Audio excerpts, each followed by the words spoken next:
ಬೆಂಕಿ ಬಬ್ಲಾದ ಅನ್ಕೋತ ಇವತ್ತು ಏನು ಮಾಡೋದು ತೆಗ್ದ ಅನ್ಕೋತ ಹೊಲಕ್ಕೆ ಬಂದು ನೋಡ್ರಿ. ಹೊಲಕ್ಕೆ ಬಂದ ಇನ್ನು ಟ್ಯಾಕ್ಟ್ರಲ್ಲಿ ರೆಂಟಿ ಹೊಡಿತಿತ್ತು. ಹಂಗೆ ಟ್ಯಾಕ್ಟ್ರ್ ಚಾಲೂ ಮಾಡಿದ ಅಂತಲೇ ರೆಂಟಿ ಜೋಡಿಸಿ ರೆಂಟಿ ಹೊಡ್ಯಾಕತ್ತ ಹೊಲಕ್ಕೆ ಹೋದ್ ನೋಡ್ರಿ. ಹೊಲ್ದಾಗ ಹೋಗಿ ರೆಂಟಿ ಇಳಿಸಿ ಬಡಿ ಅಂತಲೇ ಗಾಡಿ ಒಂದ್ರಾಗ ಒದ್ದಾಡಕೈತ್ರಿ.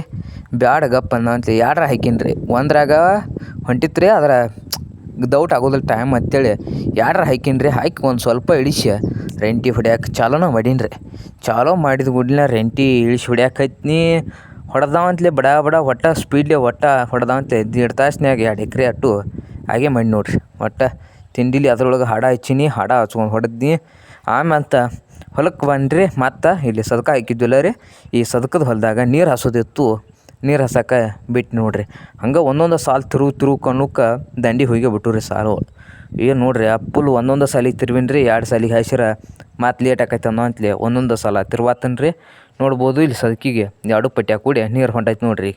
ಒಂದು ಸಾಲಿಗೆ 3 ಪಟ್ಟಿ, 3 ಪಟ್ಟ್ಯಾಗ 2 ಕಡೆ ಹೊಂಟಿತ್ರಿ ನೀರು.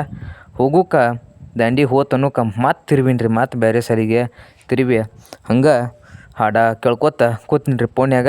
ದಂಡಿಗೆ ಹೋಗಿ ಮುಡಿತನಕ ಮತ್ತು ಸಾಯಲಿಕ್ಕೆ ತಿರ್ಕೋದು.